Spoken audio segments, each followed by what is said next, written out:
Tá todo mundo bem aqui, então? Certo. Então, boa noite. Eu tô gravando aqui a aula. Deixa eu ver.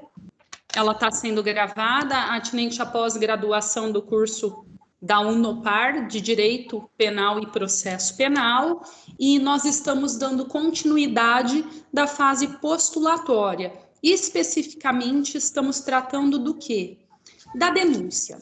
Já verificamos na aula passada, e com bastante peculiaridade, e com bastante até aprofundamento sobre os requisitos da denúncia, tanto os requisitos legais quanto aqueles trazidos para nós pela doutrina, certo?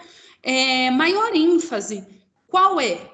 É o primeiro requisito da denúncia, que é a exposição do fato devidamente circunstanciado. Por quê? Partindo-se do pressuposto que o réu vai se defender especificamente dos fatos narrados na denúncia, se esses fatos não forem devidamente circunstanciados no tempo, no modus operandi e no espaço, pode sim trazer o quê? Vamos lá, um cerceamento de defesa. Como assim, Natália? Vejam, a Constituição Federal consagra que o réu tenha a amplitude de defesa. Já estudamos esse princípio.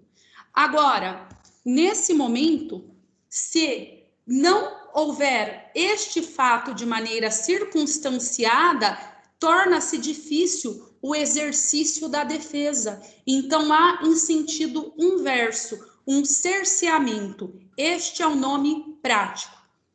É posto para nós duas modalidades de defesa que culminam no cerceamento. Qual é o nome técnico? Denúncia inepta. Nome técnico, denúncia inepta. Quais são? Repetindo, já falamos na aula passada, é a denúncia genérica, é aquela que não traz o fato circunstanciado, especificamente a conduta praticada pelo agente, de modo a se entender por que subsumiu no tipo penal, ou ainda a denúncia alternativa. A denúncia alternativa é aquela em que imputa condutas ao réu como se fosse uma metralhadora. Diz Tourinho usa a expressão metralhadora. Sai atirando para tudo quanto é lado. Em qual sentido? Ou o réu roubou, ou o réu furtou, ou o réu receptou. Não interessa, o que interessa é condená-lo por algum delito, certo? Nesta atuada, nós vamos verificar que as duas principais inépcias das denúncias são essas. Óbvio, se você trouxer uma denúncia sem data, também é inepta. Mas as duas principais, as que nós vemos na prática, são essas duas. Tudo bem até aqui? Agora, eu vou falar com vocês o seguinte. Eu vou trazer para vocês uma denúncia para nós analisarmos junto se nós vamos considerá-la inepta, tá bom? Vamos ver nós na prática. Esta denúncia é inepta ou não é? Vamos lá. Abriu aí para vocês? Ainda não. Ainda não? Mas aí abriu. Abriu. Abriu? Ótimo. É legal essa denúncia, porque nós vamos tratar dela, é uma denúncia do estado de São Paulo. E eu acho interessante, como nós estamos no Paraná, nós estamos acostumados com a padronização do Ministério Público do Estado do Paraná. Então, eu trouxe uma de São Paulo para a gente analisar, tá? Vejam, começa com o cabeçalho, aí coloca o número do processo, o número físico do inquérito, e aqui consta. Olhem lá. Obviamente que eu tirei o nome dos réus, tá?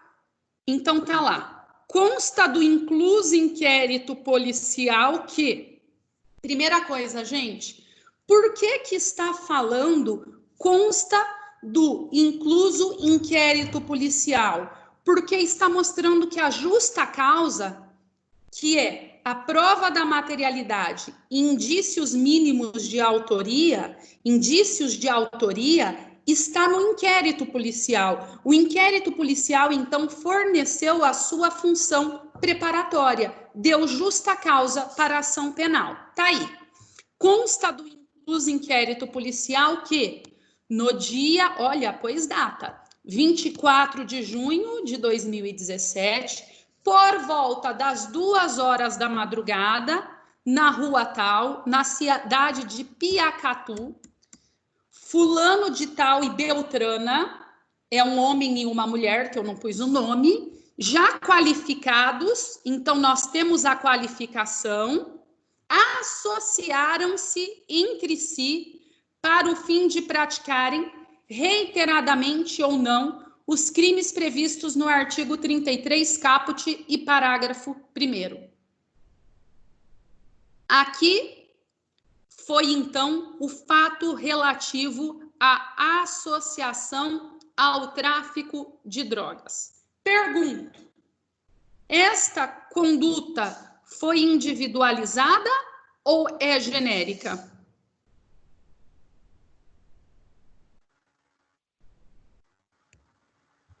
Genérica.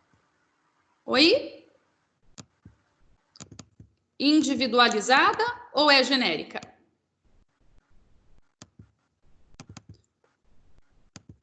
Genérica. Genérica? Vamos lá. Vamos continuar. Meus amigos, lembrem aquilo que eu disse para vocês. Na prática, a jurisprudência vem, sim, admitindo uma certa generalidade no caso do que eu falei, de concurso de agentes. Recordam-se que eu expliquei isso? Em caso... Oi? Falem comigo. Porque hoje a aula é mais prática, eu vou precisar que vocês conversem comigo. Ah, tá. Em caso de concurso de agentes, eu falei para vocês que a jurisprudência vem admitindo uma certa relativização da conduta de cada qual praticada por cada um dos agentes. Todavia, vamos conversar que aqui passou dos limites. Aqui eu vislumbro sim uma generalidade, por assim dizer, um pouco maior. E até, olhem que interessante, é a cópia, nada mais, nada menos, isso é o que eu falei para vocês na aula passada, de criptoimputação, porque trouxe, sim, a cópia ipsis literis do artigo 35, que é a associação ao tráfico. E digo mais, a associação é quando você se associa, tem uma união, um liame de vontades para praticar a traficância, independente se vai ser um único tráfico ou não. Só que olha que erro grotesco. Então, eles se associaram exatamente no momento do flagrante. Chega a ser até ridícula essa denúncia, porque se associaram exatamente no momento do flagrante. Nesse caso, especificamente no que tange, deixa eu voltar aqui, especificamente no que tange a associação ao tráfico de drogas, eu assevero, estamos presentes sim diante de uma criptoimputação. É a cópia ipsis literis do artigo 35 do Código da Lei de Drogas. Querem que abra o artigo 35 para vocês verem como que é a cópia? Ou vocês têm ciência deles? Acho que pode abrir. Pode abrir? Mas eu já estou abrindo aqui também. Você já está abrindo? Tá. Outra tela aí para vocês?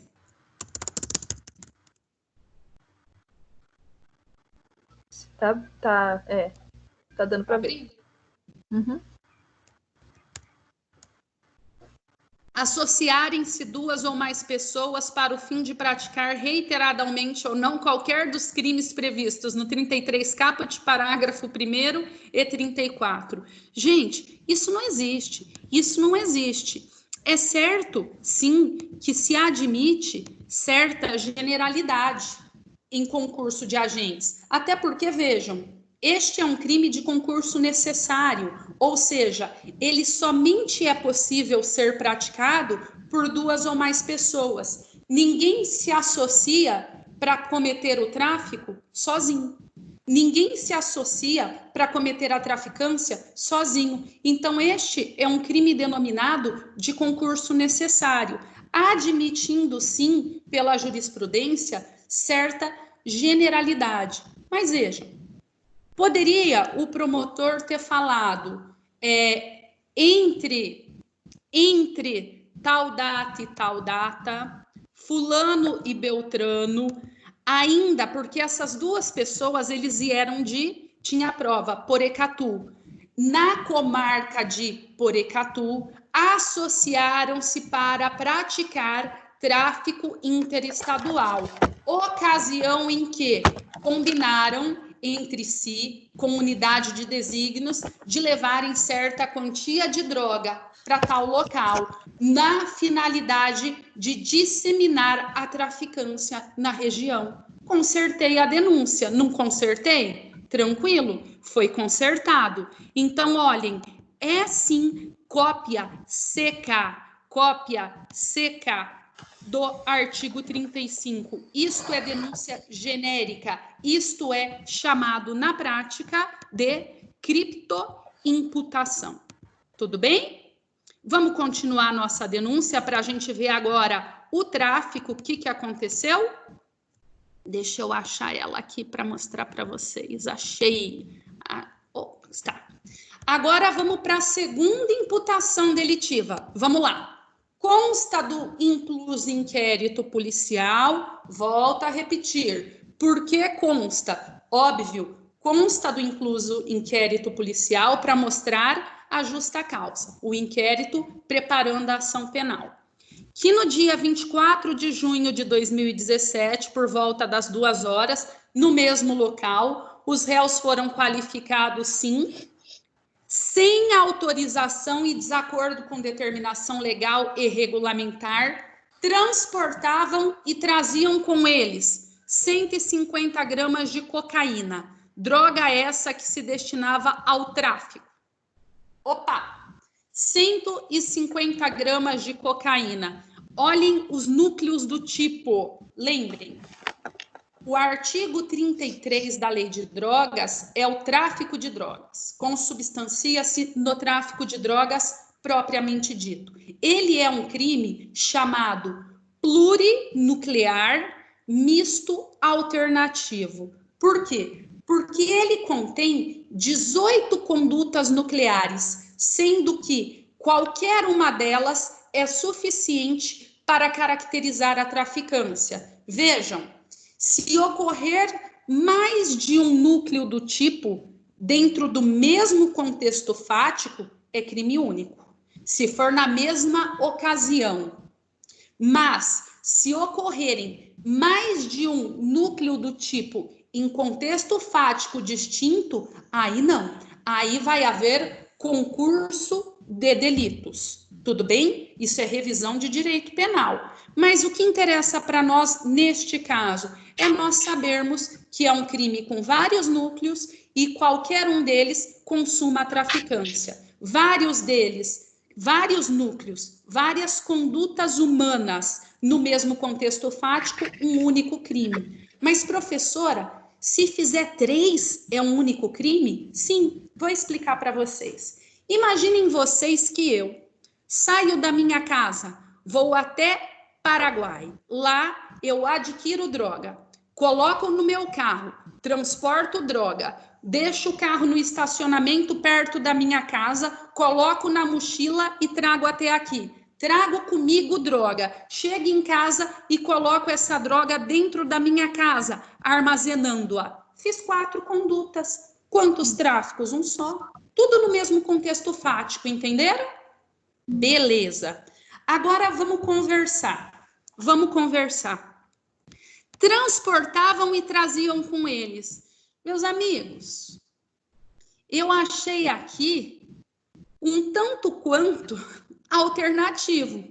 Ora, ou eles transportavam, que significa valer-se de um instrumento, um veículo, que pode ser um barco, que pode ser um carro, uma moto, e trazer consigo é trazer junto ao corpo. Então, ou eles estavam transportando ou estavam trazendo consigo, certo? Veja, é bem interessante nós verificarmos que no caso concreto é sim alternativa. Por quê? Vamos continuar. Vamos estar aqui no dia 24, olhem a terceira aqui, parágrafo.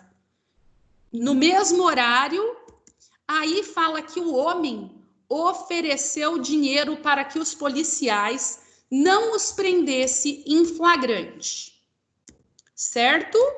Ou seja, segundo restou apurado para a prática de tráfico, negociaram com o indivíduo não identificado o transporte e a venda de 150 gramas de cocaína, mais 124 pinions do vazio, que seria distribuída e revendida. Segundo conversas no celular, a entrega seria no alto posto Piacatu. Colunhado, ou seja, em comum,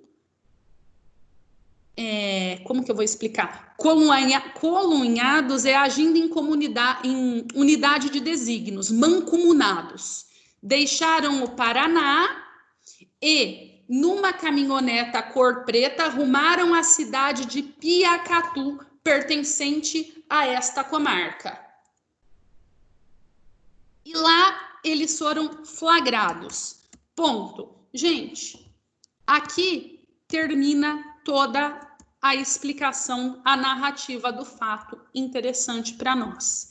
O que eu quero falar para vocês? O que eu quero falar para vocês, vejam a dificuldade de se defender a mulher. Vamos entender isso.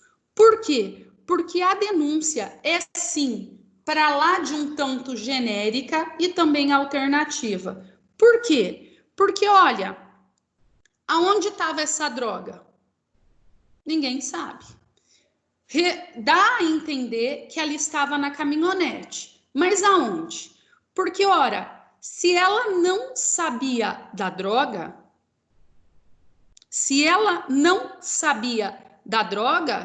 ela não vai responder ao crime. E vejam, se ela sabia da droga, mas em nada concorreu para o tráfico, ela não deve responder pelo crime. Como assim? Como assim? Vejam, você saber que alguém está praticando um crime e quedar-se inerte não lhe faz concorrer para esse crime. Os requisitos do concurso de agentes é pluralidade de agentes, 2, pluralidade de condutas, 3, unidade de desígnios, 4, relevância causal entre as condutas. Então eu pergunto, ela pode ter tido ciência da droga durante o trajeto e nada fez, mas é crime? Não. Somente seria crime se ela concorresse ou se ela fosse garantidora, se ela tivesse o dever legal de evitar esse resultado, tal como um policial, que aí sim tem a obrigação de agir de ofício. Portanto, gente, defenda a mulher. É complicado, porque nós não temos a informação da onde está a droga, como que ela concorreu para o feito. Inclusive, em audiência, foi explicado que ela foi no banheiro, a hora que ela voltou, o cara estava preso e que a droga estava escondida debaixo do banco do motorista preso com fita isolante. Indago, como que ela concorreu? vai defender ela? É difícil, porque a denúncia não traz exatamente como que foi a concorrência, a conduta praticada exatamente por ela. Aliás, a hora que foi feita a abordagem do homem, em audiência, fala-se muito bem claro que a hora que ele ofereceu dinheiro para as polícias, ele estava de um lado e uma policial feminina estava revistando ela no banheiro. Ou seja, é muito complicado fazer a defesa dela. Por quê? Porque você não sabe do que defendê-la. Você vai defendê-la do quê? O que você vai perguntar na audiência? Você não sabe porque não está na denúncia. E outra coisa, olhem que interessante. A alternatividade é: transportavam e traziam consigo. Se você levar ao pé da letra, dá a entender que tinha droga tanto no carro como junto com eles no corpo, porque trazer consigo é ter droga no corpo. Então, vejam, a denúncia é sim alternativa e falha nesse sentido, porque ninguém tinha droga no corpo. Tudo bem? Entenderam? Outra coisa, todas as mensagens de celulares estavam no celular dele. Não tinha nada no celular dela, o qual ela permitiu que ele acessasse. E eles tinham um vínculo que eles namoravam há pouco tempo. E ela disse que estava indo com ele para Birigui. No outro dia ia comprar sapato, porque em Porecatu ia ter uma exposição. E nessa exposição, como ela vendia utensílios de roupa, todo ano ela buscava sapato e birigui para vender para a exposição. Assim, neste sentido, eu considerei aquela denúncia genérica e também alternativa. Tá bom? Fechado? Ótimo. Agora, eu quero trazer para vocês, para nós analisarmos uma outra denúncia. Só para concluir, Natália, mas por que você considerou esta denúncia genérica e alternativa? Vejam, não é um capricho. A denúncia genérica, a denúncia alternativa, que são as duas espécies mais fortes de denúncia inepta, lembrem, denúncia inepta é aquela que não obedece os requisitos. As mais famosas é a genérica e a alternativa, mas nada impede, por exemplo, de uma denúncia sem data ser também inepta. Existem outras espécies de inepta. As mais fortes são genérica e alternativa. O que eu quero falar para vocês? Eu quero trazer para vocês... Vocês estão me vendo? Sim, sim. Tá. Eu quero falar para vocês que não se pode hoje falar que uma denúncia é inepta por mero capricho, que ela é alternativa por mero capricho. Por quê? Porque exatamente por um detalhe, porque nós temos no processo penal a instrumentalidade das formas. Nós não podemos alegar, é genérica só por uma razão de ser, só por um capricho. Somente vai ser genérica ou alternativa quando você conseguir demonstrar que houve, sim, um prejuízo para a defesa, cerceando-a, como eu mostrei no caso concreto, tá bom? Agora vamos para o outro. Deixa eu achar aqui, é denúncia inepta 2. Gente, é meu cachorro, eu tô... Filho, ô Bud, sossega, nós temos visita virtual. Bud. Tô nervoso. Gente, eu tive que vir para a sala para não correr o risco de falhar e vai ser. Abriu aí? Quase. Veja se está abrindo. Tá abrindo? Tá aparecendo só a tela. Tá, então enquanto abre eu vou chamar meu esposo para dar um jeito no cachorro. O Bud está fazendo bagunça, vem cá ajudar. Abriu, gente? Não, só está selecionando. Ainda não abriu? Não, eu acredito que se clicar de 2 vezes em cima, eu acho que abre. Já cliquei, não abriu ainda? Não. Tá, vou tentar de novo.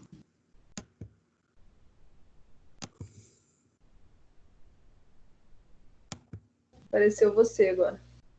Oi, vai abrir agora, vamos ver de novo. Abriu? Ainda não. Mas tá abrindo? Agora sim. Tá, agora sim. Vamos lá. Fato 2. Uso de documento público falso. Olhem que legal essa denúncia. Possivelmente no início de abril de 2016, nesta cidade e comarca de Londrina, a denunciada, fulana, né, dolosamente falsificou, ou ao menos forneceu meios para que terceiro falsificasse documentos públicos, quais sejam 2 atestados médicos, supostamente emitidos pela Unidade de Pronto Atendimento, Jardim Sabará, localizado na Avenida Tal, preenchendo pessoalmente ou com auxílio de pessoa não identificada os campos remanescentes com informações falsas, com o intuito de utilizá-los para justificar a sua ausência nos dias de trabalho. Assim, no dia 28 de abril, no Hospital do Coração, no local onde que ele está... Assim, no dia 28 de abril, no Hospital do Coração, localizado na Rua Tal, a denunciada dolosamente fez uso de tais documentos falsos, apresentando-os ao seu empregador. Pergunto, a denúncia é alternativa? Olhem, ela falsificou ou ao menos forneceu meios para que terceiro falsificasse. Indago, é alternativa?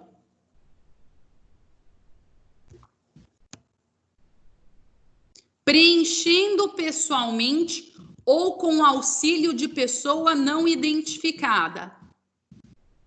É alternativo?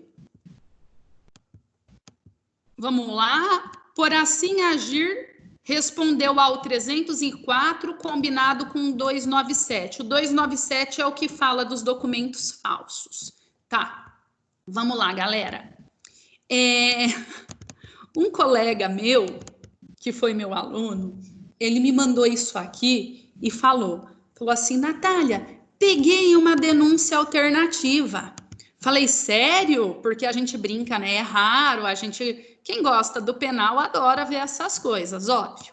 Daí ele me falou, peguei uma denúncia alternativa.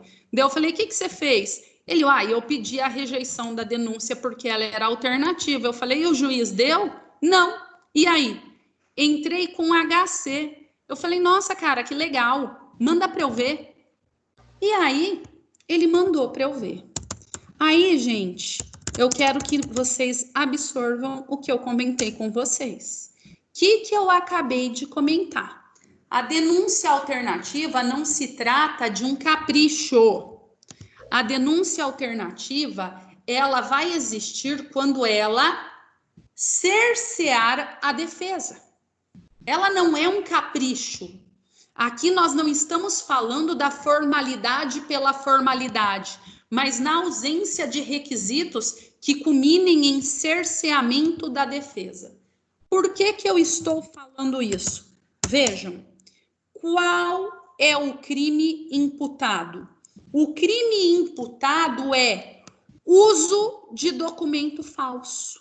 Fazer uso de quaisquer papéis falsificados ou alterados, a que se referem o 297 a 302. Dentre eles, no 297 a 302, está lá o atestado médico. Então, esta mulher, ela está defendendo-se do quê? Do uso, fazer uso de papéis falsificados ou alterados. Pergunto.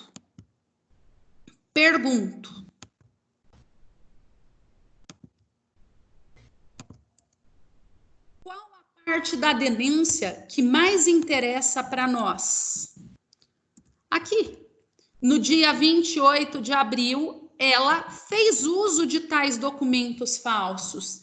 Aqui em cima, se foi ela que falsificou ou forneceu meio para que outro fizesse, não está sendo imputado o crime para ela de falsificação.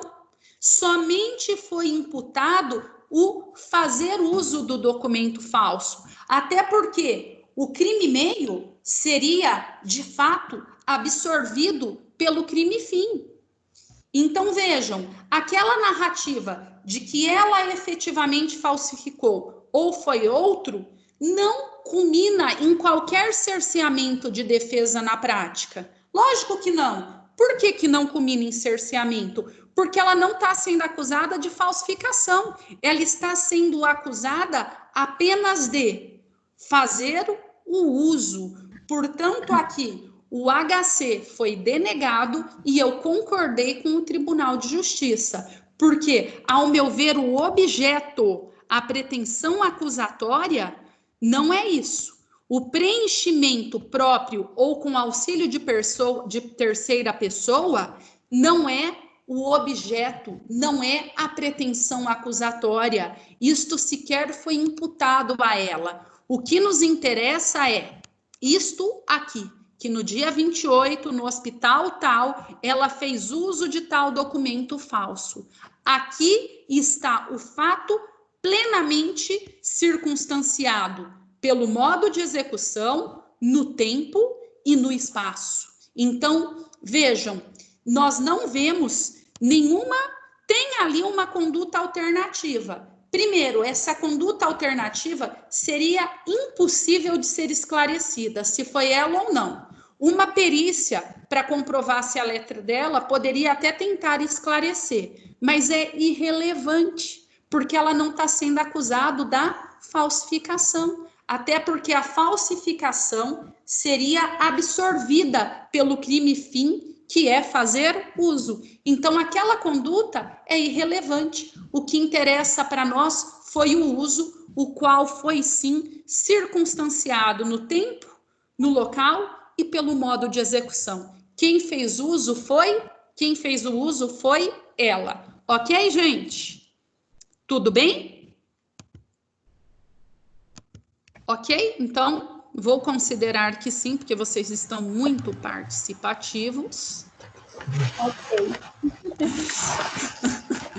E vamos continuar. Abriu meus slides? Tá aparecendo você. Oi? Tá aparecendo você. Tá aparecendo você. Agora tá abrindo. Agora abriu? Tá abrindo. Tá abrindo? Quase. Tá. Vamos, não, tá aparecendo você.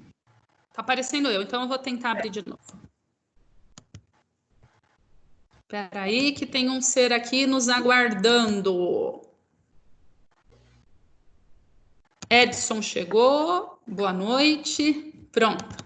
Galerinha, agora então nós conversamos sobre a denúncia e seus requisitos. Verificamos que, se ela não preencher os requisitos, ela será inepta.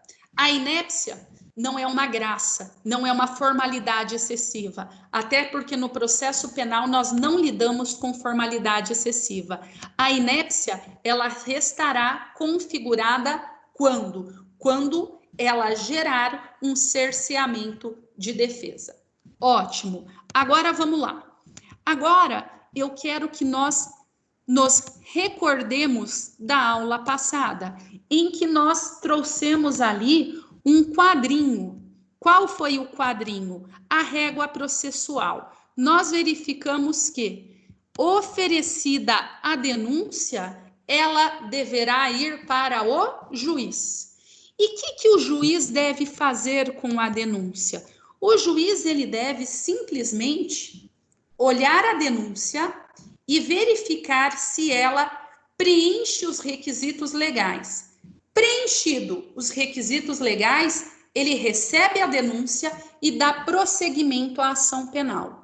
Não preenchidos os requisitos legais, aí ele vai, em sentido amplo, rejeitar a denúncia, pondo fim ao processo. Então, nesse primeiro momento, oferecida a denúncia, presentes os requisitos legais, o que o juiz deve fazer? O juiz, imediatamente, ele deve fazer apareceu, né, os slides, juízo de admissibilidade da exordial. Saiba, aonde eu estou falando denúncia, vocês interpretem tanto denúncia quanto queixa-crime. Tá. Ele faz um juízo de admissibilidade. Vejam, esta matéria, ela foi significativamente alterada em 2008, certo? E eu estou passando para vocês a régua básica, o rito ordinário. Olhem que interessante. Se nós formos verificarmos, o juiz, ele vai receber a denúncia antes da possibilidade de defesa pelo acusado. O acusado ele ainda nem veio ao processo. Por quê? Porque o acusado, ele vem ao processo completando a relação processual, o acusado vem ao processo completando a relação com a citação. Mas nesse momento nós estamos falando então de um juízo de admissibilidade preliminar. Por quê? Porque não ainda há qualquer interferência do acusado, que ainda não foi nem chamado ao processo. Olhem que interessante. Se essa denúncia for recebida, a denúncia sendo recebida e o acusado tiver a intenção de demonstrar, de comprovar efetivamente que não havia sido preenchidos os requisitos e que a denúncia é inepta, não tem problema nenhum. Não há problema nenhum. É o que é chamado de mesóclise do recebimento da denúncia ou duplo recebimento da denúncia. Por quê? Porque da forma que veio posto o procedimento com a reforma de 2008, ele trouxe um duplo recebimento da denúncia. Ele deixou claro que a denúncia vai ser recebida assim que for ofertada pelo MP, assim que ela for ofertada pelo MP, mas depois, na sequência, ela vai ser recebida novamente depois que o réu, assim que o réu ofertar a sua primeira defesa. Portanto, a denúncia passa pela mão do juiz 2 vezes. No primeiro momento, sem qualquer interferência do réu, e aí se o juiz fizer esse juízo de admissibilidade preliminar e constatá-lo positivo, ele manda citar o réu oferece a sua resposta e aí volta para ele. Nesse momento, o juiz vai se manifestar novamente, razão pela qual o réu pode impugnar, sim, estas matérias, sem qualquer problema. Até porque, saibam, não existe preclusão pro judicato, não existe preclusão pelo próprio juiz. O juiz, então, pode... O que ele faz? O que ele faz nesse momento? Imaginem vocês que o juiz recebeu a denúncia, mas não verificou que era ameaça. Ação penal pública condicionada à representação. Havia a representação, havia o instituto da representação positivo. Só que ele não viu que foi ofertado 2 dias depois da decadência. O juiz não se atentou que a representação foi ofertada após a decadência. Por quê? Porque o prazo para representar são 6 meses, a partir de quando ele descobrir quem é o autor do fato. E o juiz não viu, mas operou-se a decadência. O réu é chamado, citado, completa a relação processual. Aí o réu chama um advogado, o advogado olha e fala: nossa, mas o juiz comeu bronha, ele devia ter rejeitado. Ele deveria ter rejeitado. E aí? Não tem problema nenhum. Neste momento, é o primeiro momento que o réu é chamado aos autos. Sendo o primeiro momento, ele pode falar: ô juiz, o senhor comeu barriga, decadência, extinção da punibilidade, 107 do Código Penal. E aí, o juiz, o que ele faz? Ora, o juiz não pode dar uma decisão e depois se contradizer. Isso não existe. Então, o juiz não preclui a matéria para ele. Ele vai nulificar o seu recebimento da denúncia e falar que ele, então, a rejeita, sem qualquer problema. Mas saibam, não é bagunça. Ele não pode falar: ah, então eu rejeito. Não. Ele vai ter que nulificar o despacho de recebimento para depois rejeitá-la. Tudo bem? Isto é o que diz a melhor doutrina processual, porque não se admite decisões judiciais contraditórias dentro do mesmo processo, tá bom? Então saibam, nós vamos falar agora do artigo especificamente 395. O que eu quero que vocês tenham em mente é que eu preciso que vocês tenham em mente que, nesse momento, o réu ainda não foi chamado, ainda não foi citado. Mesmo assim, o juiz vai ter que fazer esse juízo de admissibilidade preliminar, ou para receber imediatamente citando o réu, ou para rejeitar. Tá bom? Estamos no artigo 395 do Código de Processo Penal. O artigo 395 diz que a denúncia deverá ser rejeitada quando? A denúncia deverá ser rejeitada quando? Só um detalhe, meus amigos. Um detalhe. Antes do juiz se manifestar quanto à rejeição ou ao recebimento preliminar da exordial acusatória, antes dele fazer o juízo de admissibilidade preliminar, ele tem matérias a serem resolvidas, que devem ser resolvidas ex officio. Ele é obrigado a analisar 2 pontos. Quais são eles? Ex officio é de ofício, independente de provocação da parte. Ele, antes de falar rejeito a denúncia ou recebo a denúncia, ele tem 2 matérias para serem tratadas.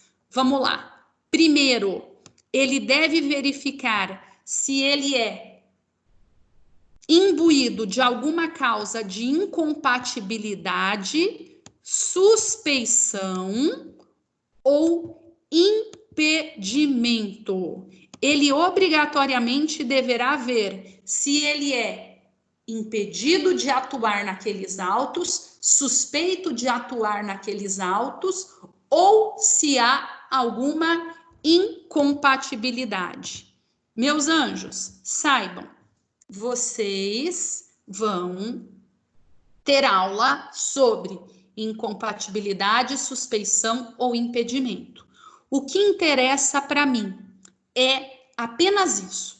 O juiz, o MP, os serventuários da justiça, os peritos e os intérpretes abster-se-ão de servir no processo quando houver incompatibilidade ou impedimento legal, que declararão nos autos. Saibam, isto está previsto, então, no artigo 112. A hora que o juiz pegar essa ação penal, e o promotor também, a hora que ele for oferecer a denúncia, ele deve analisar, primeira coisa, ex officio, de ofício. Opa, deixa eu ver aqui se eu não sou incompatível ou impedido. Aonde está impedimento, você leia também suspeição. Se o for, imediatamente declara nos autos. Certo? Vamos entender aqui, então, o que é impedimento, o que é suspeição e o que é incompatibilidade. Lembrem, não é a minha matéria, mas, a grosso modo, eu vou recordá-los, deixando claro que vocês vão ter um módulo que vai estudar isto. Mas suspeição, a grosso modo, é o vínculo ou a relação do juiz com as partes do processo. Está previsto no CPP 254. Impedimento é o interesse do juiz em relação ao objeto da demanda. É quando o juiz tem interesse no objeto da demanda. E incompatibilidade são demais razões de conveniência. O famoso motivo de foro íntimo. Então, olhem, antes do juiz se manifestar se ele vai receber ou não a denúncia, a primeira coisa que ele deve fazer é verificar se ele pode, ou se ele é suspeito, impedido ou incompatível. Se ele o for, pelo artigo 112, ele é obrigado a abster-se de atuar naquela ação penal. O que ele deve fazer? Ex officio, independente de provocação. Neste momento, ele despacha o processo para o substituto legal. Natália, e se ele não viu? Porque na prática, o cara nem viu. Ele olhou lá e passou batido. Ou agiu de má fé, mas vamos pela primeira opção, porque a boa fé se presume, a má fé se comprova. Então não vamos ser pessoas do mal. Vamos falar, o cara nem viu que era o inimigo dele, nem viu que era a ex-esposa, até porque quem faz o recebimento da denúncia normalmente é até um assessor. Então, nem viu, passou batido. Nesse momento, nada impede que a primeira vez que a parte venha ao processo, ela aponte o impedimento, a suspeição ou a incompatibilidade. Não tem problema. Ocasião em que o juiz, reconhecendo-a, remete para o substituto legal, ok? Então, o que ele deve fazer de ofício? Primeiro, verificar causa de incompatibilidade, suspeição ou impedimento. Lembrando vocês que a incompatibilidade, ela está na Lei Orgânica da Magistratura, tá? Só a título de curiosidade. E eu falei para vocês que são duas obrigações que ele deve fazer ex officio nesse juízo preliminar. A outra é verificar a competência. Verificar a sua competência. Olhem, neste momento, ele deve olhar tanto a incompetência absoluta como a incompetência relativa. Professora, eu vou fazer uma confissão aqui.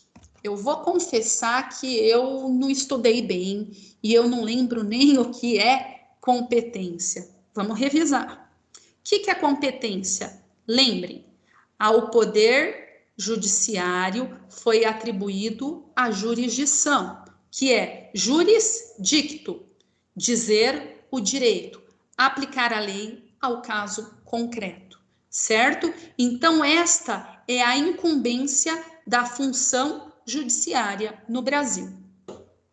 Ocorre que, em que pese essa função seja regida pela característica da unicidade, ou seja, a jurisdição, dizer o direito, é una, mas, na prática, é impossível que ela não obedeça a alguns regramentos de distribuição. É impossível um poder judiciário tal como se fosse único. Portanto, a jurisdição aqui, ela foi trazida no processo penal e também, de modo geral, com algumas divisões. Quais sejam? Divisão em razão à matéria, por exemplo, matéria: Justiça Federal, Justiça Militar, Justiça Estadual, Justiça do Trabalho. Quanto ao grau de jurisdição, justiça quanto à pessoa, prerrogativas de função, por exemplo, pessoas que são julgadas originariamente no STF, no STJ, no TJ ou até mesmo em justiça de primeiro grau, certo? E também quanto ao local. Olhem a extensão do território brasileiro, porquanto é imprescindível que cada estado federativo tenha o seu próprio tribunal, e aí nós temos as comarcas e também a Justiça Federal, a eleitoral, cada qual com a sua divisão, em sentido leigo, lógico, mas divisão por espaço, que é a competência territorial. Portanto, a competência, a jurisdição, ela é ali regrada, dividida, ela é limitada. Então, o limite da jurisdição é nada mais, nada menos do que a competência. Tudo bem? O limite da jurisdição é nada mais, nada menos do que a competência. A segunda coisa que o juiz faz, então, quando pega uma denúncia, é bater o olho e verificar, independente de provocação. Eu sou competente, porque se ele não o for, ele deve remeter para o juízo que o seja.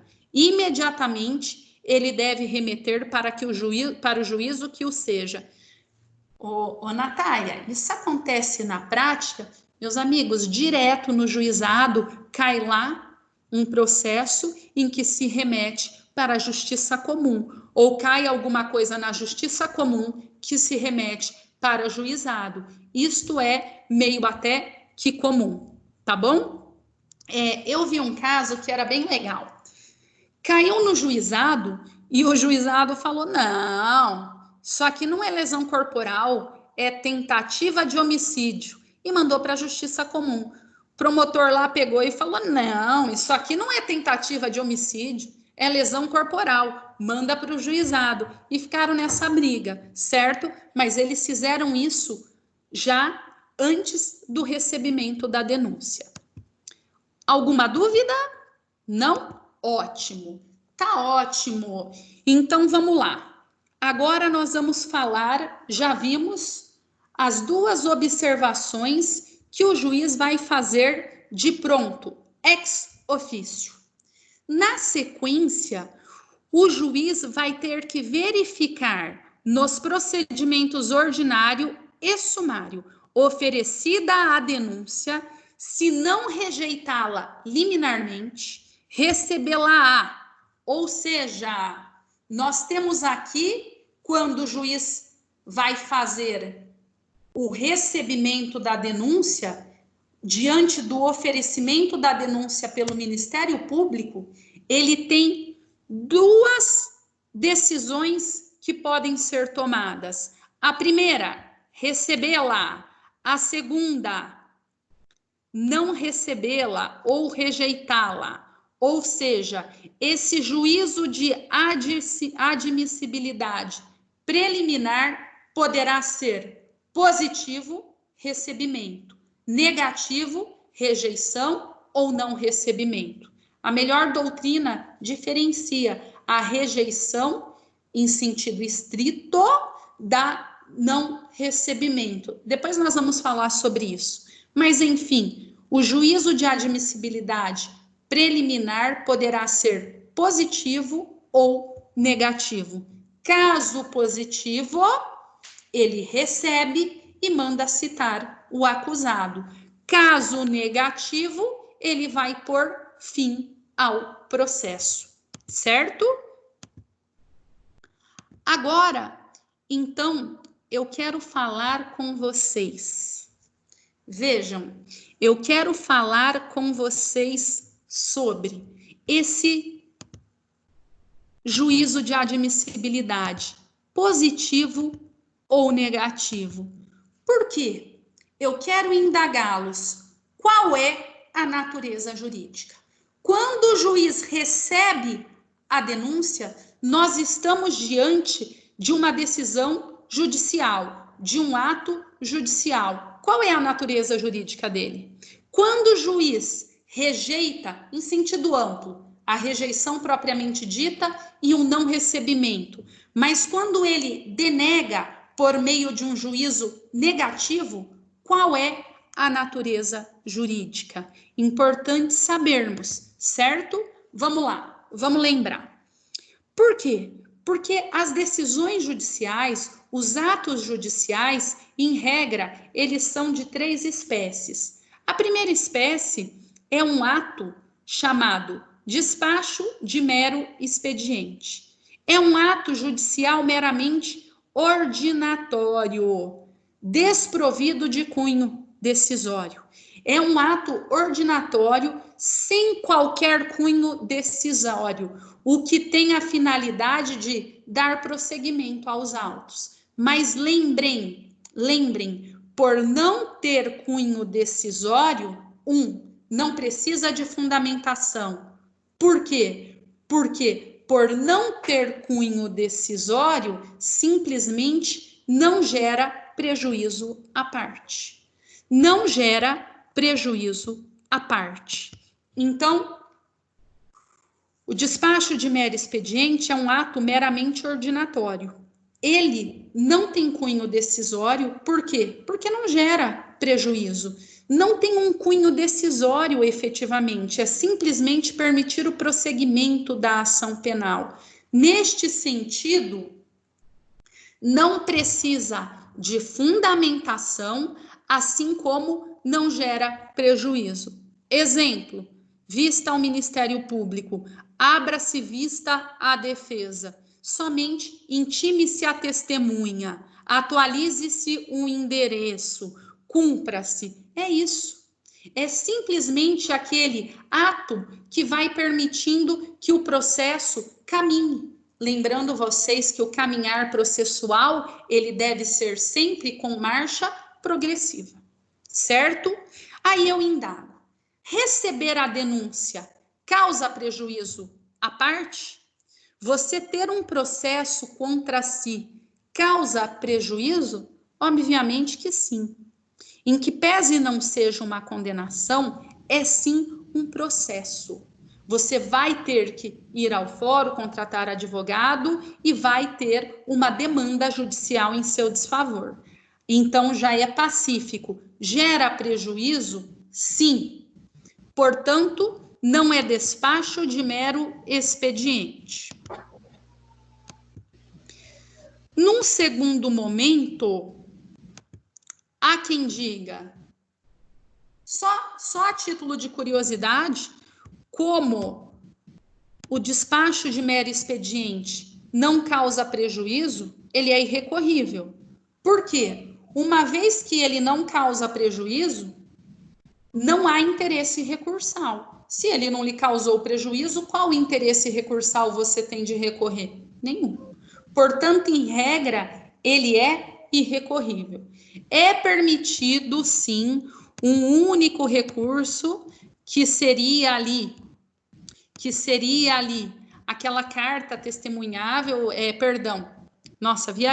que seria a correição parcial se criar tumulto, mas a título excepcionalíssimo, tá? A regra é, não gerou prejuízo, não há interesse recursal. Vamos para o próximo. Decisão interlocutória. Simples. Existem duas possibilidades de decisão interlocutória, a simples e a mista. A simples, ela possui o mínimo de conteúdo decisório e integra a estrutura persecutória, mas não encerra uma etapa do procedimento ou não põe fim ao próprio procedimento. Vejam, porque ela não encerra uma etapa do procedimento ou não põe fim ao processo, é uma decisão com conteúdo mínimo, um conteúdo mínimo, mas existe sim um conteúdo, porquanto ela gera prejuízo às partes. Exemplo, decisão de recebimento da denúncia. A decisão de recebimento da denúncia é uma decisão. Ela tem conteúdo decisório. Ela vai deflagrar a relação processual. Só que vejam, obviamente, é um conteúdo mínimo. A pessoa ainda não foi condenada. O processo vai começar. Nós não estamos falando que ela está condenada, mas apenas processada. Como regra, não cabe recurso, mas saibam, é possível sim habeas corpus ou mandado de segurança, que são as ações impugnativas, certo? Por ter conteúdo mínimo, em regra, ela é irrecorrível, mas nada impede de um habeas corpus ou mandado de segurança. Meus anjos, existe exceção? Sim. Existe decisão interlocutória mista que cabe rese, que cabe apelação? Sim, mas não é o fruto da nossa aula de hoje, tá? Eu só queria chegar a vocês que o recebimento da denúncia é uma decisão interlocutória simples. Por quê? Porque tem, sim, caráter decisório, mas é mínimo. É uma decisão de conteúdo mínimo. Simplesmente o juiz está recebendo a denúncia e iniciando a ação penal. Nada mais do que isso. Não está pondo fim ao procedimento, não está pondo fim ao processo. Ao revés, está iniciando. Por que eu estou falando isso para vocês? Porque existiu por muito tempo, tanto na doutrina quanto na jurisprudência, um celeuma, um imbróglio sobre o assunto. Qual era? A decisão de recebimento da denúncia. O juízo de admissibilidade preliminar positivo, que é nada mais, nada menos que uma decisão interlocutória simples, precisa ser fundamentado pelo juiz. Por que se discutia isso? A discussão era grande sobre o assunto porque havia uma corrente que falava assim: se o juiz deliberar sobre o recebimento da denúncia fundamentando, ele vai estar fazendo um pré-julgamento. Então, ele não deve fundamentar, deve escrever por meio do famoso carimbo. Era um carimbo. Juro para vocês, no processo físico era um carimbo. Recebimento da denúncia, ele assinava e datava.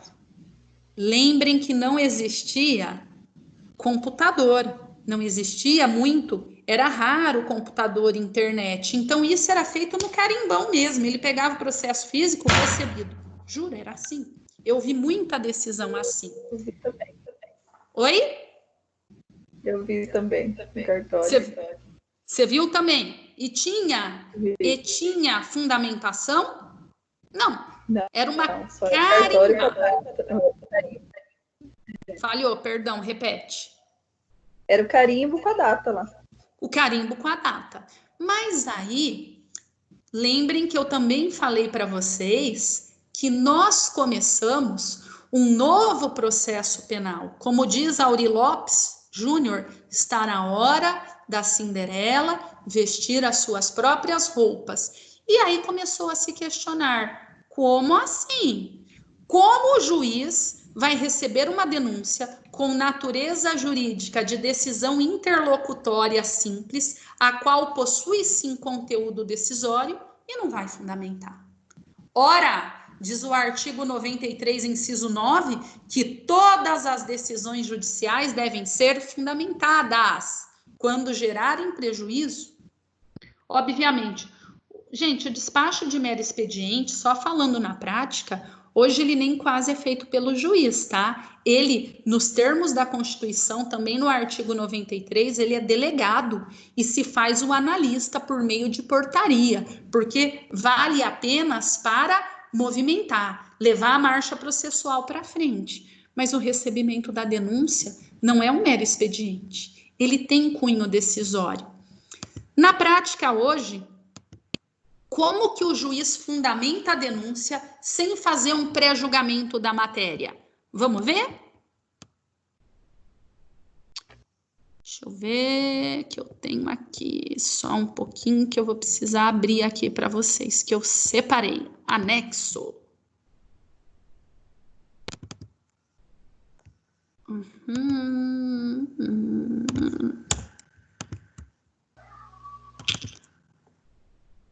Abriu? Quase. Peraí. Vai abrindo. Por gentileza, vocês vão lendo aí 1, o 2 e o 3 que eu vou pegar uma aguinha.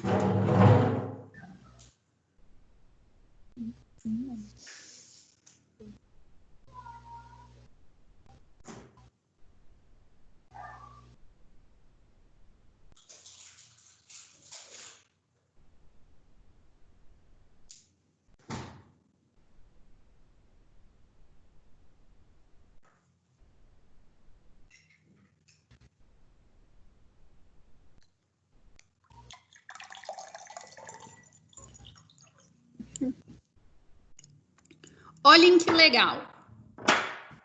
Olhem que legal. No inciso 1, considerando que restou... Não está aberto. Não está aberto? Está vendo o conteúdo do seu computador só. Eita. E agora? Está abrindo. Vamos... Vocês estão ouvindo o cachorro roncar hoje de novo ou não? Não. Nossa, aqui tá me incomodando pra caramba. Vamos lá. Preliminarmente, considerando o que restou apurado.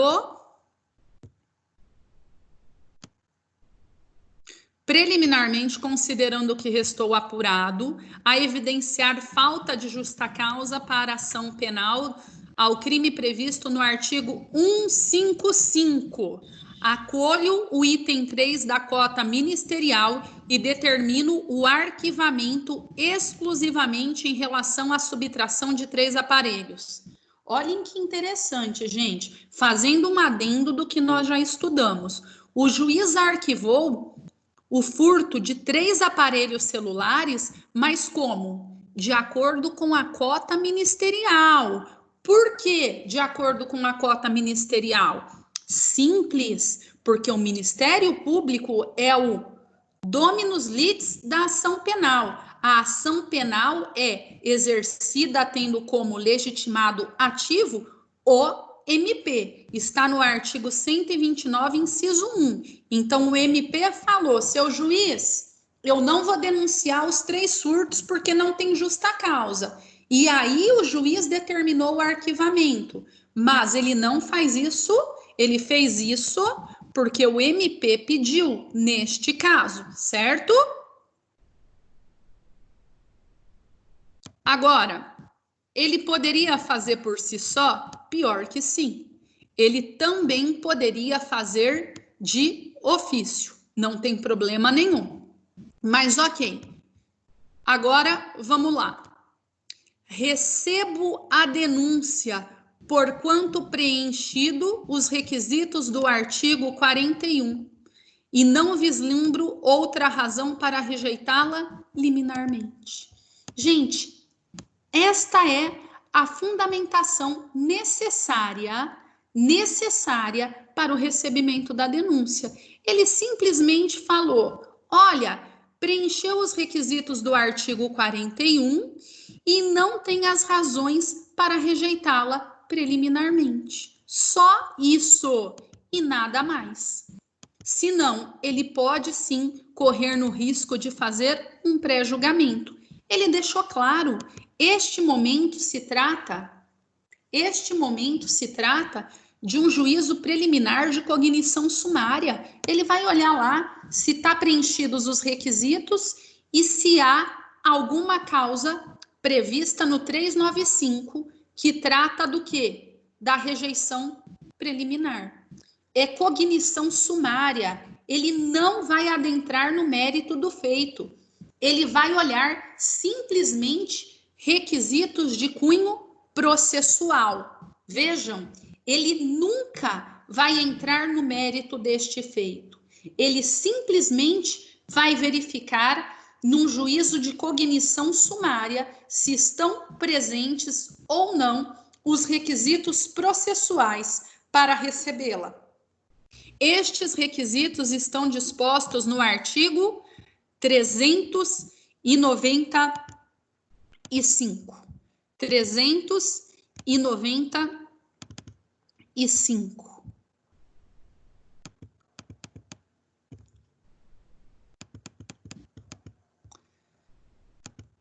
Neste sentido, eu pergunto, se o juiz, vocês estão me vendo? Ah, tá. Se o juiz rejeitar a denúncia, qual é a natureza jurídica desta decisão judicial? Vocês viram, o recebimento é decisão interlocutória simples e demanda o mínimo de fundamentação, uma fundamentação eminentemente de cunho processual em cognição sumária. É só verificar os requisitos. Mas eu pergunto, e o juízo de admissibilidade negativo da denúncia? Qual a natureza jurídica? Vamos lá. O que acontece? Quando o juiz rejeita a denúncia, ele vai pôr fim ao processo, certo? Ele vai falar, não, negativo, eu não aceito esta denúncia e, obviamente, o processo será extirpado. Nesse momento, nós teremos o quê? Decisão com força definitiva. Possui cunho decisório e gera gravame à parte. Encerra o processo sem julgamento do mérito ou finaliza uma etapa do procedimento.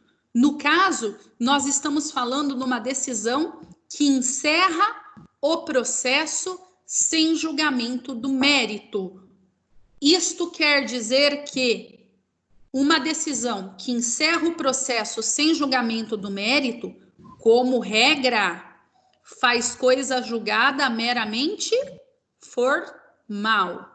Como regra, faz coisa julgada meramente formal. Mas há exceção, Natália? Sim.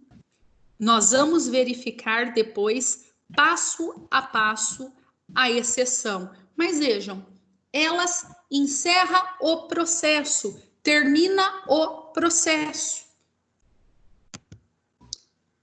É uma decisão interlocutória mista terminativa, porque põe fim ao processo, fazendo como regra coisa julgada formal. Exemplo, rejeição da inicial. E por fim, nós temos o último ato judicial, lembrando vocês. Oi? Saúde. Não entendi. Não, desculpa. Não é nada, não. É aqui em casa. Desculpa. Não tem problema. Por fim, nós temos o último ato judicial, que é a sentença. A sentença é a decisão judicial por excelência. É ela a manifestação do poder jurisdicional atribuída ao Estado, composta por uma declaração de vontade emitida pelo juiz.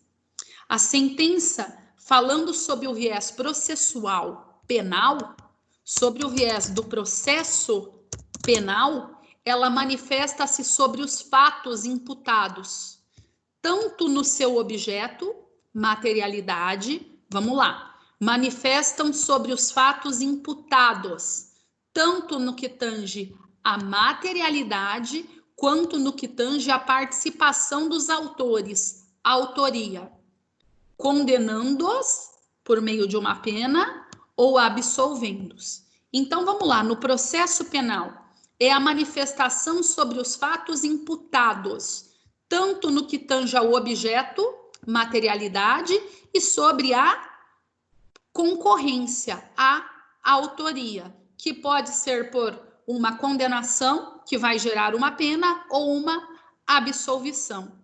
Só lembra vocês, né, que muita gente esquece, e a doutrina sempre enfatiza. Muita gente esquece, mas a doutrina sempre enfatiza que essa declaração de vontade de uma sentença, ela pode ser justa ou injusta. Não tem problema. Não é porque é uma sentença judicial que ela é justa. Ela pode ser justa ou injusta. Até porque é fundamento, um dos fundamentos do direito, o recurso. Por quê? Porque ele se finda na possibilidade de erro humano, além do inconformismo da parte. Então, os pressupostos do recurso é falibilidade humana e inconformismo da parte. Portanto, nunca se esqueçam, uma sentença não é justa por si só, ela pode ser injusta, mas ela é a declaração de vontade emitida pelo Poder Judiciário, tá bom?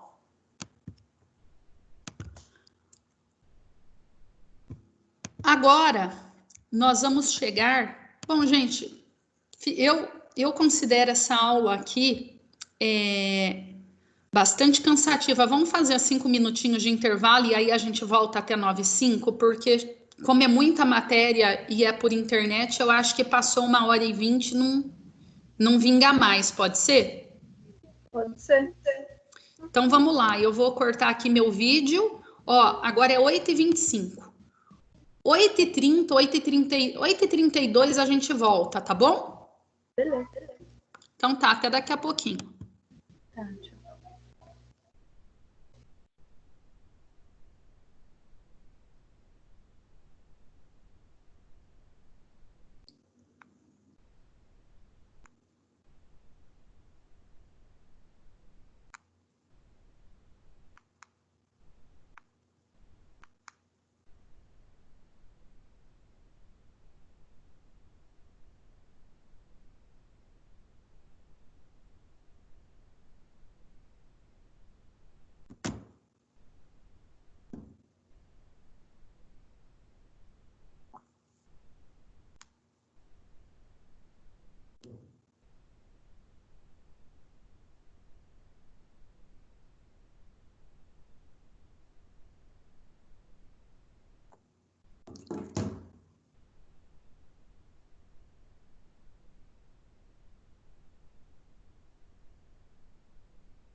O professor, esse slide vai estar sendo disponibilizado para nós depois? Os vídeos? Esses slides. Ah, disponibilizo, não tem problema não. Porque eu gostei daquele... tem aquele resumo, né, que a professora mandou antes da atividade, eu achei bem legal. Tá, eu mando sim. Fica tranquila.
Oi, gente, voltando. Estão me ouvindo? Tudo certo? Beleza? Certo. Vamos lá. Oi? Tudo certo. Só um minutinho, então. Peraí.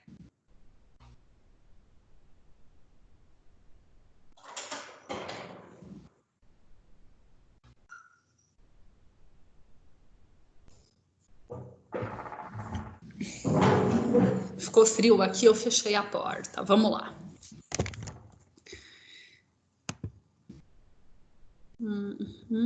Tá. Quando, então, o juiz vai receber a denúncia e quando ele vai rejeitar a denúncia? A rejeição da denúncia, nós vimos que é uma decisão interlocutória mista, terminativa, que versa sobre o juízo de admissibilidade negativo. Ela tem previsão no artigo 395, em que traz para nós, elenca para nós expressamente as causas de rejeição. Ele elenca as causas de rejeição. Tá lá. Primeiro, o que nós estudamos na aula passada, a denúncia for manifestamente inapta. É exatamente o que nós estudamos na aula passada. Quando ela não trouxer a descrição dos fatos, quando trouxer fatos objetivos, quando não qualificar o acusado, ó, aqui, ou trouxer meios de individualizá-lo. Falta um acento aqui, depois eu ponho. Quando necessário, não trouxer rol de testemunha, quando não tiver em português, quando não for escrita por agente competente e se não tiver custas na ação penal privada e não for merecedor da assistência judiciária gratuita. Certo? Além disso, ela tem que classificar o crime. Classificar o crime. Ou contravenção, né?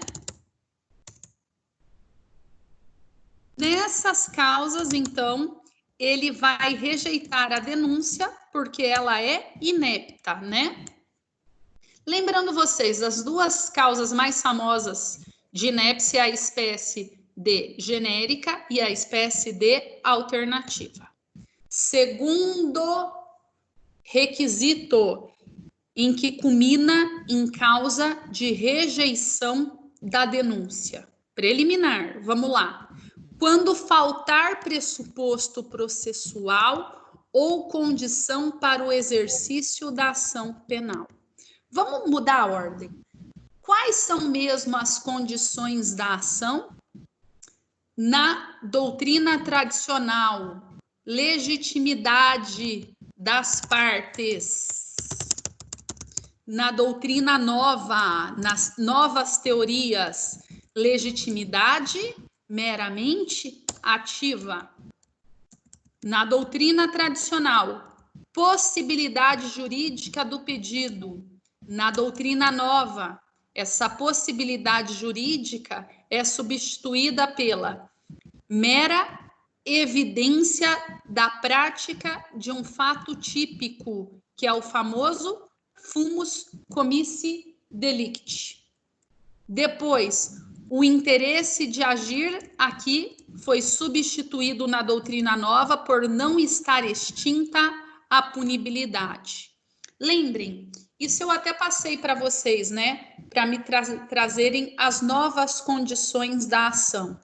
Não podemos deixar de trazer ainda que poderá existir condição específica de determinadas ações penais, que são denominadas condições de procedibilidade. Exemplo, a representação no crime de ameaça. Nós temos como regra 3 condições da ação e a justa causa, que não está aqui.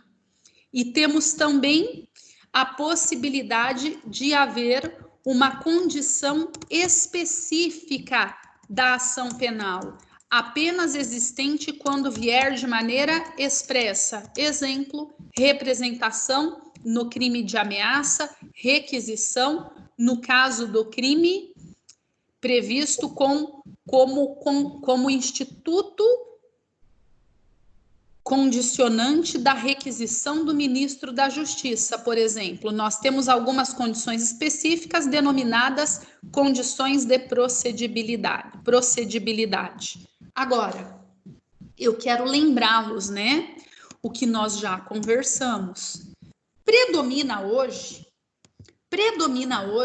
no STJ que as condições da ação estão basiladas ali, podemos dizer, imbuídas da teoria da asserção. O que isso significa? As condições da ação, elas devem ser verificadas por meio de um juízo de mera cognição sumária, sem se aprofundar. Você pega a exordial e verifica se as condições da ação estão ali presentes dentro do que foi proposto naquela exordial, sem qualquer aprofundamento de mérito. Neste momento, você recebe a exordial e considera presente as condições da ação. Repito, por meio de cognição sumária. Se a posterior você quiser discutir isto, ela vai se transformar em matéria de mérito. Tudo bem? Eu, Natália, não encontro julgados sobre isso específico no processo penal, mas isto é hoje público e notório no processo civil. Só que lembrem, o processo civil é aplicado subsidiariamente na ausência de disposição do processo penal.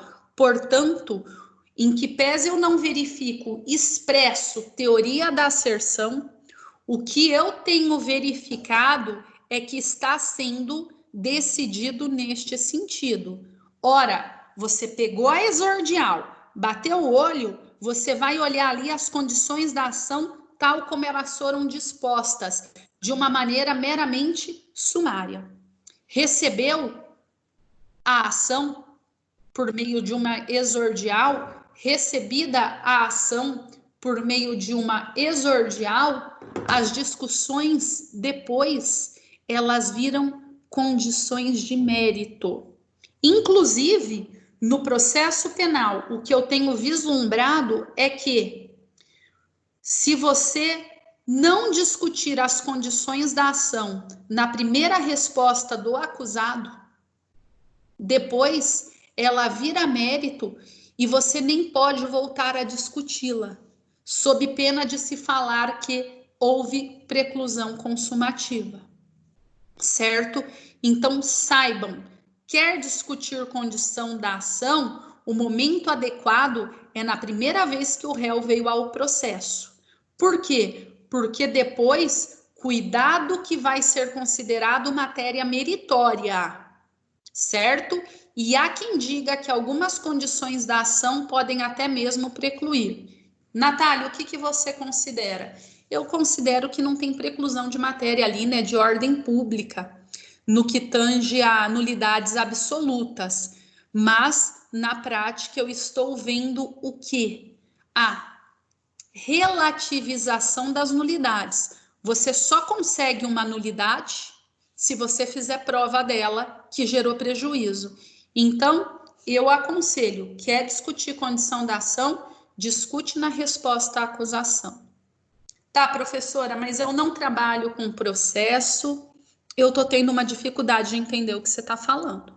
Você pode ser mais clara? Vamos lá, vou ser bem mais clara com vocês. Vem comigo. Vem comigo.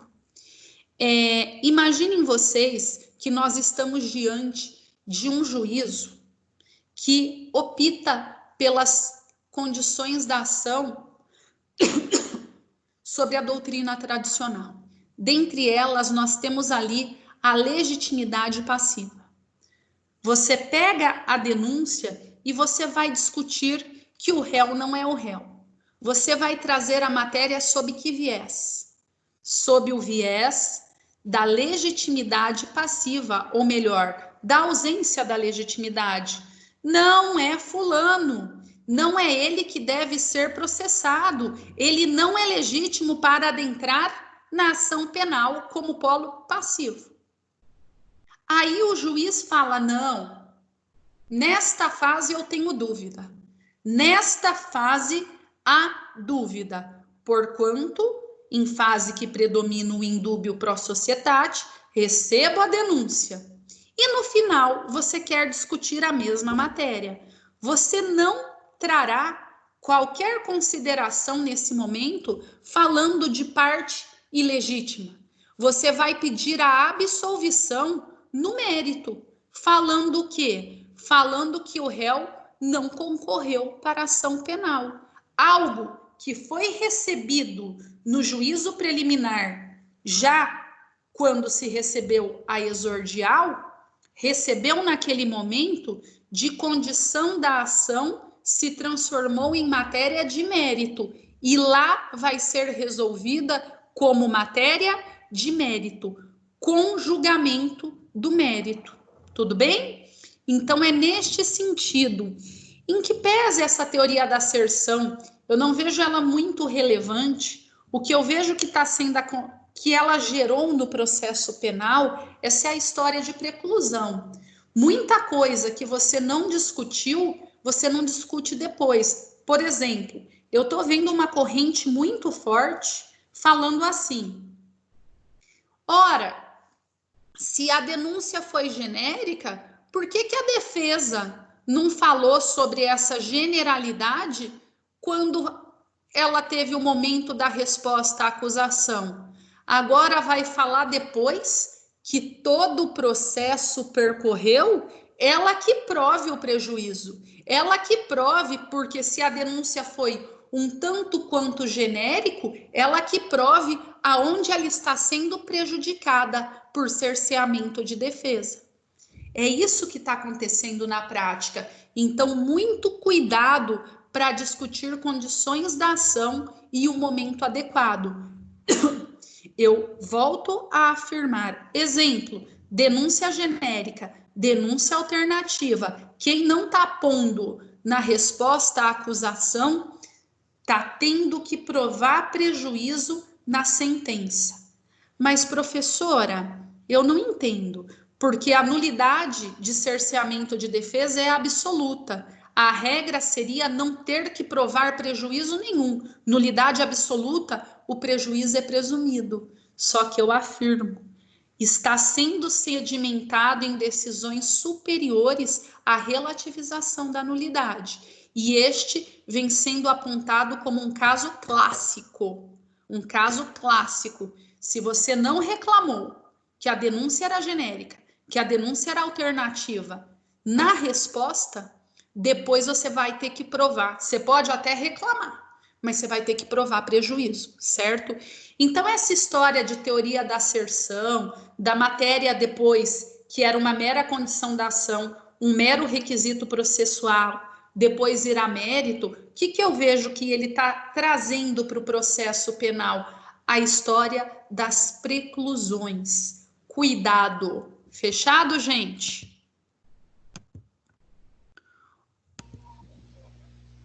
Ótimo. Eu trouxe aqui no material para vocês uma sistematização da teoria da asserção adotada pelo STJ. A fonte é Descomplicando o Direito. Eu acho que as fontes têm que sempre ser faladas. É matéria de processo civil, mas vale a pena para explicar, ó. Sendo possível o juiz, mediante uma cognição meramente sumária, perceber a ausência de uma ou mais condição da ação, ele rejeita a inicial e extingue sem resolução do mérito, por carência da ação. Nesse caso, no processo civil é 4854, no processo penal é 395 395.2. Mas, caso o juiz precise do caso concreto, uma cognição mais aprofundada para verificar a presença ou não das condições da ação, não haverá mais tais condições, a partir do momento que o réu é citado, passando a ser entendidas como matéria de mérito, a quais julgam o processo com resolução do mérito, rejeitando o pedido do autor. Faz coisa julgada material, certo? Então, galerinha, isso vocês têm que ver muito no caso concreto. Vejam muito no caso concreto. Qual que é a minha dica sobre o assunto? Cuidado, cuidado. Tome muita cautela para verificar se você vai alegar essa matéria agora ou se você vai guardá-la para o mérito. Porque se existir a dúvida, vai ser aplicada a asserção e vai tocar o balde, porque nessa fase é indúbio pro societate. Vão receber. Ai, mas eu trouxe uma dúvida. Gente, mas o juiz, para descobrir se está presente ou não a condição da ação, ele vai ter que instruir o processo. Nesse caso, ele vai receber a denúncia. Muitas vezes você adianta uma matéria de mérito para a acusação a qual você deveria resguardar. Por outras vezes, você vai ter que alegar aquilo naquele momento. Por exemplo, uma denúncia genérica. Senão, ela vai precluir. Senão, vai precluir e vai te dificultar na hora de fazer uma instrução. Lembrem o caso do tráfico de drogas que eu mostrei para vocês. Era muito difícil defender a mulher. Por quê? Porque eu não sabia nem do que, qual a conduta humana ela estava sendo praticada. Então, cuidado. Nesses casos, olhem, você identifica se você está falando de denúncia inepta e se vale a pena trazer na resposta à acusação, se você está falando de ausência de condição da ação e se vale a pena discutir ou se toca o balde. Você tem que ponderar isso no momento de oferecer a resposta à acusação. Tem gente que coloca assim na resposta, simplesmente assim, vou discutir no final, e não analisa o caso, e não vê que pode precluir. Cuidado com a inépcia da denúncia que está precluindo, tá bom? Outra coisa, pressupostos processuais. Também já falamos em aulas anteriores que são condições específicas, mas não da ação penal. São condições específicas da relação processual, que pode ser pressupostos de existência, tal como a demanda está na inicial, está diante de um órgão com investidura, que é a competência ali, as partes possam estar em juízo, e de validade, que é a regularidade formal e a originalidade da denúncia. Então, vejam, a segunda causa de rejeição da denúncia ou da queixa é faltar pressuposto processual ou condição da ação. E, por fim, esta condição da ação, ela ganhou um inciso sozinha. A doutrina diz que nem precisava existir este inciso 3, porque a justa causa já está prevista no inciso 2, porque é a quarta condição da ação. Ela nem precisava ter vindo com um inciso sozinho no inciso 3, porque é a quarta condição da ação, a justa causa. Mas, pela sua tamanha importância, ela ganhou um inciso sozinho, é uma causa de rejeição pautada na prova da materialidade e indícios de autoria para iniciar a persecução judicial. As duas denúncias que eu mostrei para vocês vieram lá, com base no incluso inquérito policial. Por quê? Porque é este inquérito policial que traz a justa causa em regra. A função do inquérito é preparar. Lembrem, se existir outros meios, não tem problema, o inquérito é dispensável, mas a finalidade dele é simplesmente dar a justa causa e também garantir direitos da pessoa humana, certo? Já conversamos aqui sobre o momento para a arguição de vícios. Cuidado se você vai fazer na resposta à acusação ou vai deixar para a alegação final, discutindo em sentença, tendo risco de uma preclusão consumativa. Lembrando que a nulidade absoluta vem sendo relativizada pela jurisprudência, a qual exige prova do prejuízo.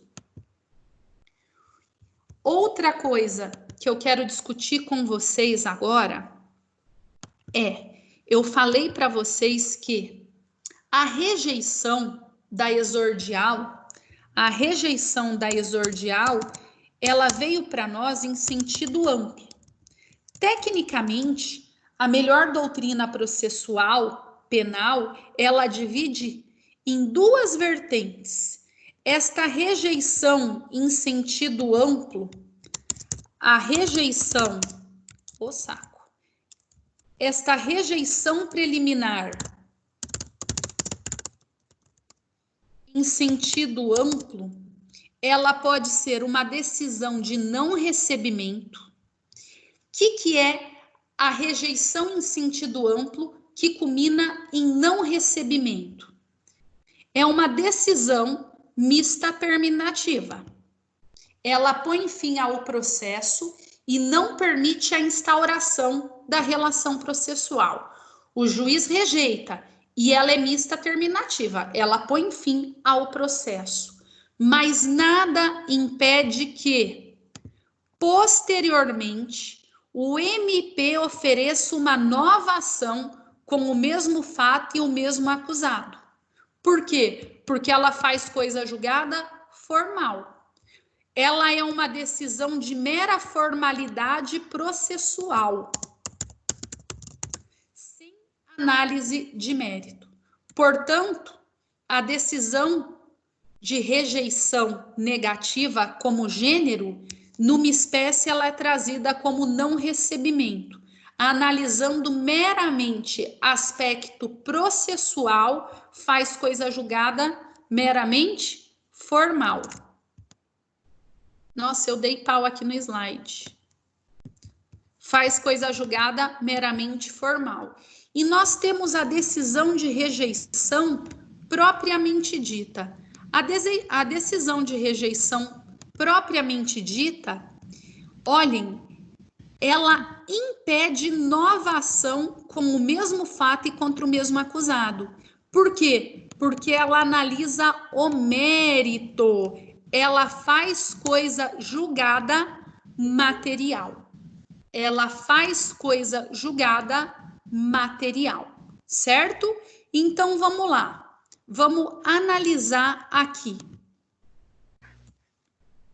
Vou abrir o Código de Processo Penal e nós vamos brincar sobre isso.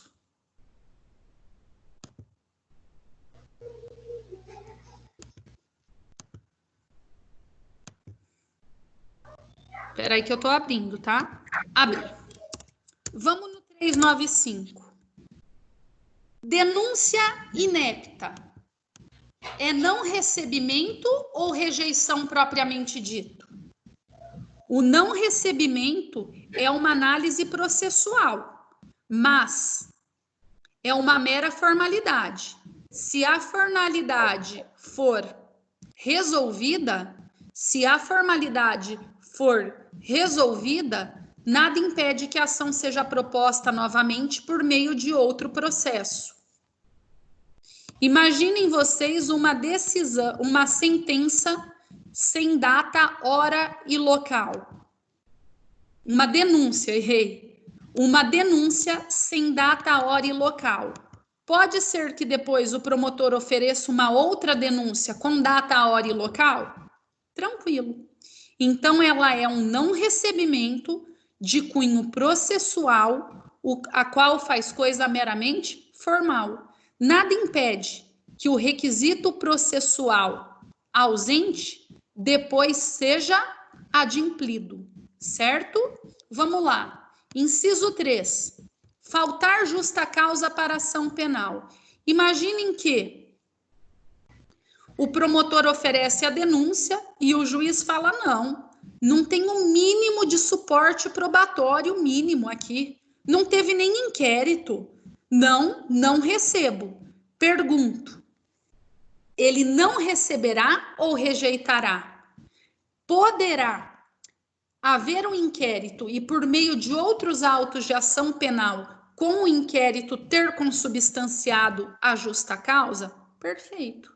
Portanto, é uma decisão de não recebimento, a qual é eminentemente processual e que pode ser depois adimplido por outro processo, a qual faz coisa meramente julgada formal. O que pega a gente é o inciso 2. Por quê? Porque pode ser que o caso concreto faça coisa julgada formal ou faça coisa julgada material. Aí vai ter que analisar o inciso 2 ponto por ponto neste sentido. Se é não recebimento, fazendo coisa julgada meramente formal, ou se é rejeição propriamente dita, fazendo coisa julgada material. Enfim, eu quero falar para vocês que, lembrem, eu já até mostrei um caso concreto. Não tem problema nenhum que haja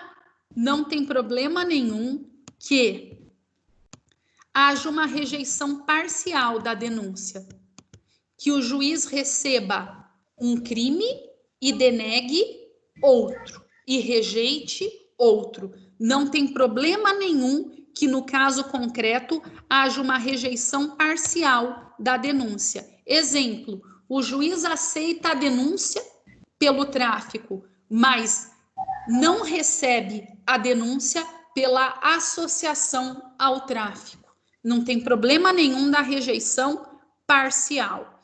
E outra coisa, eu quero findar que o 395, ele tratou de fundamentos estritamente processuais. Se você quiser adentrar no mérito, provar da inocência, aí, meus amigos, o artigo é outro, é o 397 do Código de Processo Penal, que nós vamos ver na aula que vem, tá bom? Beleza, então? Então, a gente termina aqui a aula. Eu quero falar para vocês mandarem, por gentileza, o trabalho. Vou pedir para vocês mandarem no e-mail da advogada que trabalha comigo, porque eu fiz um e-mail para ela do escritório e ela não usa, então eu vou pedir para eu vou pedir para vocês mandarem no e-mail dela do escritório, que não vai ter problema, tá? Vocês sabem meu sobrenome? Alguma coisa. Isto, meu sobrenome, vamos ver se eu consigo anotar aqui. Ó, é assim, Karolensky, tá? Então, o e-mail dela o nome dela é dauana@karolensky.com.br. Tudo bem? Onde você está anotando? No chat. Não está aparecendo nada aqui. Foi sim. Cadê? Ah, tá. Fechou? Fechou. Mandem o trabalho para lá, por favor, em PDF, tá?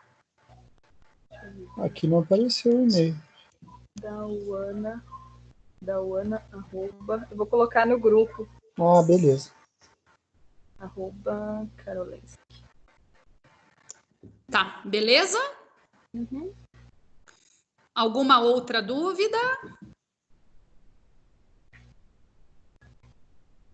Não? Então, gente, eu vou passar para vocês amanhã um trabalhinho mais curto que o habitual, tá? E aí a gente conversa na segunda-feira. Beleza. Tá bom? Obrigada a atenção. Boa noite para vocês. Boa noite.